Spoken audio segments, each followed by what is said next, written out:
মুফতি সাহেব, আপনি একা না, আপনার সাথে হাজারো জনতা আছে। ওদেরকে ভয় পাবার দরকার নাই।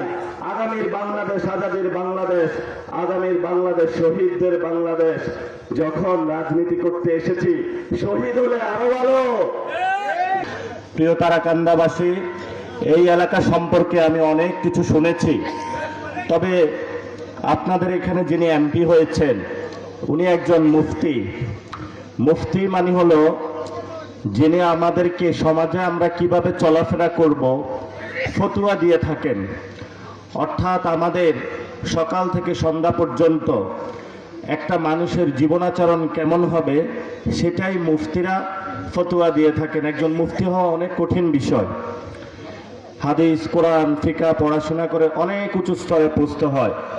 তা আমরাও ভাগ্যবান যে আমরা সংসদে একজন মুফতি পেয়েছি, বাংলাদেশে যিনি ইসলামের কথা বলবে।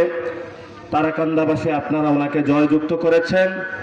ইনশাআল্লাহ ভবিষ্যতে আমাদের এনসিপি থেকে যারা মাওলানা হয়েছেন, মুফতি হয়েছেন, মুহাক্কিক আছেন, মুজাদ্দিদ আছেন, যারা ইনশাআল্লাহ আমাদের এনসিপিতে আসবেন, এনসিপি থেকে ভবিষ্যতে যারা বাংলাদেশের আলেম ওলামা আছে, মুফতিদেরকে আমরা পার্লামেন্টে পাঠানোর চেষ্টা করব।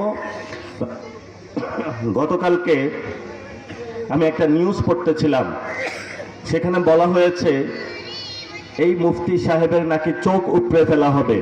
এটা তো এই আসন কেন্দ্রিক বলা হয়েছে নাকি? আমি ভুল বলছি?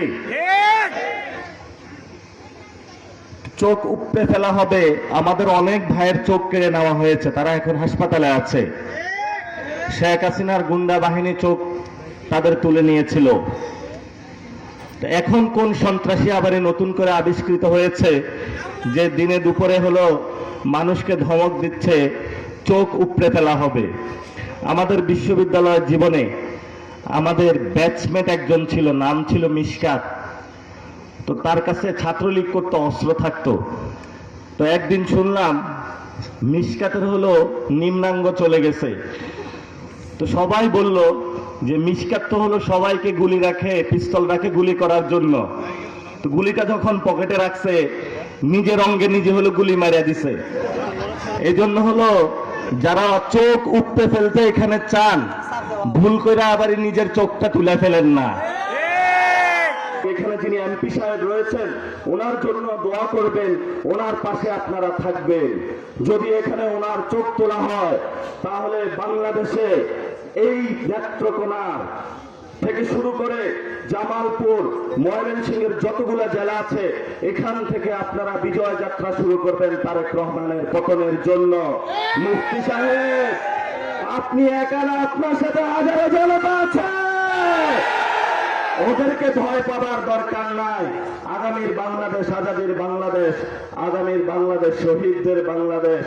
যখন রাজনীতি করতে এসেছি, শহীদ হলে আরো ভালো, গাজী হলো গড়ে যাব, ভয় নাই আমাদের।